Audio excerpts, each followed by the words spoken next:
All right, now we talked to Justin about bringing his wife to the racetrack each weekend. Dawn Portman wants to know, Reed, did you bring your dogs to the racetrack this weekend? I didn't know where that question was going. Yeah, I didn't either. No, I didn't. They're too big. I don't think they'll let them on the plane. What kind of dogs do you have? I got 3. I got a chocolate lab, a red-nosed pit bull, and a Shar-Pei. Yeah, they would take up some seats. They're at my house right now, actually, with a buddy of mine watching them, and I actually got a funny story about that. Yesterday, I had someone at my house working in the yard on something, and he got trapped because they stay outside during the day with an electric fence, and he called me, and he's like, he couldn't get to his car, and he was actually trapped over somewhere in the yard, and he called me and said, this one looks like it's going to attack me, and I was like, hell, they won't, just keep on walking, but he eventually had to walk on the other side of the electric fence and make it back to the car. But, That's funny. so keeping everything safe at home. All right, Ricky, this one's for you from Christy. She says, you've been tweeting about some extra help you've got this week from the national champs. Who are these national champs? Yeah, we got the Ford AAA Auto Skills winners from this national event that they do. They take F-150s and they'll go break things on them, and whatever team. See, now that's cool. That is. You go break stuff and then you try to fix it. And so they got these teams of 2 that it's a timed event. Whoever can get it fixed and get it running within the least amount of time wins. And they've been at the shop all week, working on our race cars. I know they tore down our Road America cars and stuff like that. And they're at the racetrack this weekend. So they're. Are you going to try to break something in practice? No, we're not going to try to break anything in practice. But it's cool because they award over $12 million in scholarships to juniors and seniors in high school. So it's a really good, just glad to be a part of it. See, and it goes back to, you guys talked about the driving side, dedication and starting out young. NASCAR has their technical institute. You've got guys like in this program that if you want to be a mechanic, you've got to have a place where you start and you log in your time to work up that level. You definitely got to put in time on either side, I feel like, driving or working. And, we got to have good people to work on these race cars, so it's cool to see people, getting a start in high school. All right, Dawn wants to know for Reed, how did it feel when you crossed the finish line backwards when you were in the 41 Discount Tires Dodge? When? I don't know. She didn't say. Well, have you ever gone across the finish line backwards? You ever gone across? I don't remember. Yeah. You must have. He's hit his head since then. He's probably had a few crashes. So he said he hadn't had any hard crashes, but Don, we're sorry. He's forgotten about He just doesn't remember. My memory is getting worse, so maybe that's. Really? Yeah. See, that's the hit the wall. First sign for that, huh? Yeah, I don't know. I mean, I don't remember it, but I guess as long as we crossed the start-finish line, I was okay with it. I think as long as you finish. Yeah, as long as you finish, it doesn't matter how you get there. You guys talked about advice for youngsters. Every athlete, it seems like they say, okay, I want to be like this guy because he drives a certain way, he hits a baseball a certain way. Did you guys have a mentor at some point growing up where you're like, I want to be like that guy? I have a lot. I mean, pretty much all the guys that are, a lot of them that are still here racing. I mean, I don't know about these guys, but I kind of looked up to most of them, and I don't think there was one specific one. There was just a big group of them. I was fortunate. I knew Ken Trader. My family knew Kenny from a long time ago, and I always looked up to the fact that he was down to race anywhere, anytime, whatever type of car he could get in, and that's kind of the style of racer I guess I am. I just enjoy racing in general, and it doesn't matter what it is, where it is, just go have fun. So I looked up to him a lot in that regard. But as far as like Reed said, I think we try to take. Most of us try to take the best that we see of a bunch of different drivers and try to emulate, some of the things that they're doing. And I think and then we got to race against them. Yeah, and then you got to race against them. So you got to be better than they are. You got to come up and be better than they are if you're going to beat them. So there's a lot. Now, if you weren't driving, who would you pull for? If you were just a fan? Everybody pulls for Dale Jr., right? Ricky, you'd probably cheer for Danica, wouldn't you? Yeah, sure. I have no idea. Next question. Yeah, next question. You don't have a number 7? Next question. Not the next question. Okay.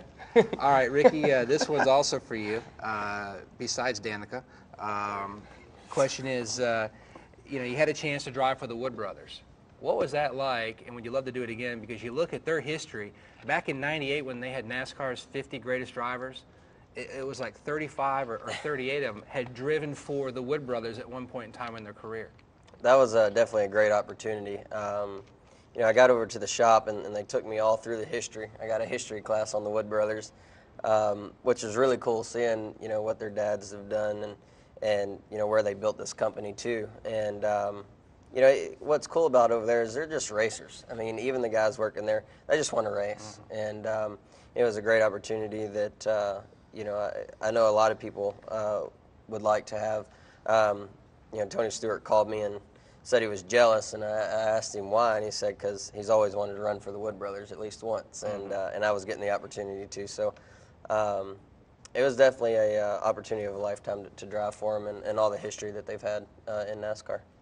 All right, this one's from Don, and for all three. In the past, Winston, they had the Winston Million and the No Bull programs. How cool is it to have Nationwide Series regulars with their own huge bonus program?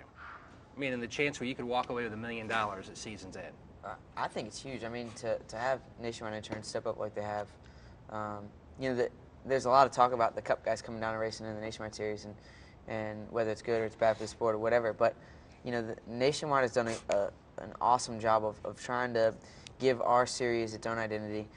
You know, get guys like ourselves that are racing for the championship more publicity, more notoriety, and I think that's the problem. Is, you know, 5, 6, 7 years ago, the Nationwide drivers were the guys that they were making a name for themselves, and they were going up to the Cup level, and you didn't have as many Cup guys racing in it. Now it's obviously the last couple of years, you know, Cup guys have won the championship, which is still good though, because we're learning from those guys, and we're trying to get to that level or get back to that level or whatever we're trying to do. So you know, to have that kind of as a series initiative, and to have our own thing, we can say, hey, we're one up in the Cup guys. You know, that I know from my standpoint, that's really awesome, and to see the kind of money that they're putting up. I mean, you know, obviously there's more money in the Cup Series. And to be able to have those bonuses, you know, it's really huge. 100,000 is a lot of money. Yeah. I know it is to us anyway. And then if you if you run the table and you get to Charlotte, you win Yeah. an extra $600,000. I don't know. it's all right. That's a lot of money. It is. Hey, when you guys, and Ross brings up a really good question, when you guys think back, you know, you always see that movie Groundhog Day on TV. Is there a racetrack that if you were in a Groundhog Day type situation that you would love to race over and over and over again because it's your favorite racetrack? I'd like to have Road America back, just to maybe not run out of fuel. For me, I don't know if there's one specific one. If I had to pick one, I'd probably say Dover. That's one of my favorites, and it's just fun. It's fast, and it's really fun to race on. That's probably one of my favorites. I like Darlington. I mean, it's fun. Did you ever have an old one? No. You would have really liked that. Yeah. It was about twice as fun. Yeah, Darlington's a lot of Did fun. you ever run? I've never run the other one either. Yeah, I missed out. Yeah, thanks. I think we actually enjoy running different racetracks every week. Yeah, I mean, I think that's the one cool thing about our sport is circumstances are always different. And, you know, you go to play baseball, and the fields could be a little different, you know, but they're about the same size. Football fields are always 100 yards. And I mean, that's the one thing that's really cool and definitive about our sport is the fact that it changes every week, and I think that's really cool. That's why we enjoy it. Now, Junior Fan 887 wants to know, what is your favorite paint scheme that you guys have ever run in your racing career? Mine's coming up at Kentucky. Our next week, or is it next week? Next week, Yeah, yeah. next week. I got a pretty good looking car for Kentucky. What's it look like? I mean, I'll let you see it next week. Okay. It's a Blackwell Angus beef car, so hopefully we can do some good with it too. What's yours? I'd say our breast cancer awareness Dollar General car looks pretty good. At least the women seem to like it. Stands out. It Stands does out. stand out. It does stand out for sure. So I like that one, I guess. I don't know. We've had the fluorescent red color all year this year, and Yours is I've cool this weekend. Yeah, mine. I got the American flag car this weekend, so that's really cool. I don't know. They're all fun. I mean, you know, Any of them with a sponsor's yeah, any of them with pretty sponsors nice. is good, but you know, anytime you can have like special paint schemes or different stuff, you know, it's really cool. All right, well, we appreciate these guys all stopping by. They've got a huge day ahead getting ready for practice in this weekend's race here in Daytona. Also, log on to NASCAR.com, follow how they do Friday night to see who's going to be lined up and go for the big money coming up at Iowa. We appreciate you stopping by here at NASCAR.com. We had a good time, and we hope to do it again soon. So we appreciate you stopping by, and now you can sit there and go back to work. Your boss probably didn't see you in the cubby having fun online. So we'll see you next time here on NASCAR.com. Thank you. Thanks.